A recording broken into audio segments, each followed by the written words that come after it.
শ্বশুরবাড়ির লোকজনের উপরে আগুন লাগিয়ে দেওয়ার অভিযোগ জামাইয়ের বিরুদ্ধে।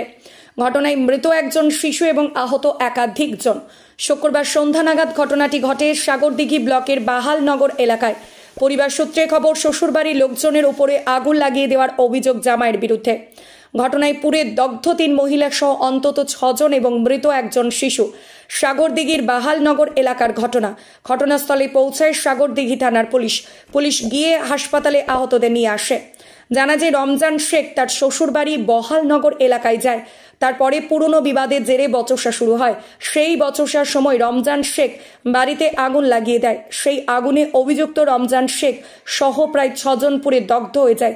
প্রত্যেককে সাগরদিঘি থানার পুলিশ সাগরদিঘি সুপার স্পেশালিটি হাসপাতালে নিয়ে যায়। তাদের মধ্যে একজন শিশু সাগরদিঘি সুপার স্পেশালিটি হাসপাতালে চিকিৎসা চলাকালীন মৃত্যু হয় এবং গুরুতর আহতদের বহরমপুর মেডিকেল কলেজ হাসপাতালে রেফার করা হয়। পুরো বিষয়ে খতিয়ে দেখছেন সাগরদিঘি থানার পুলিশ।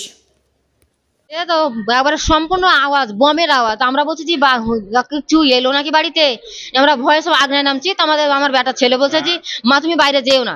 তাহলে আমার বেটা আমি দেখি আসি, নিজে বের হয়েছি তো সব এরকম রাস্তায় সব সোয়াইন আছে, বাইরে বাইরে আগুন বাড়িতে হচ্ছে। ইয়ারা বলছে যে আমরা পুড়ে গেলাম, জ্বলি গেল এরকম ভাবে।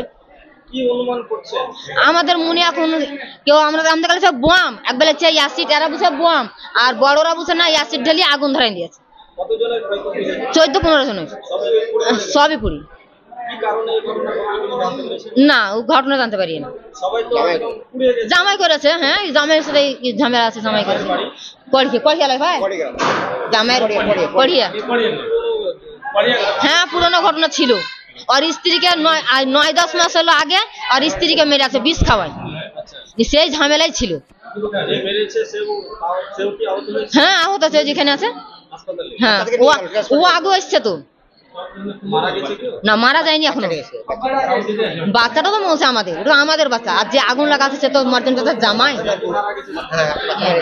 বাচ্চাটা মরে গেছে। হ্যাঁ পরিবারেরই সাইরা বিবি, আমার ভাসুর বেটা।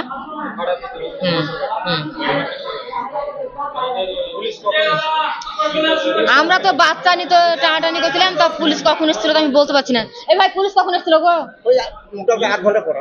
আধ ঘন্টা পরে।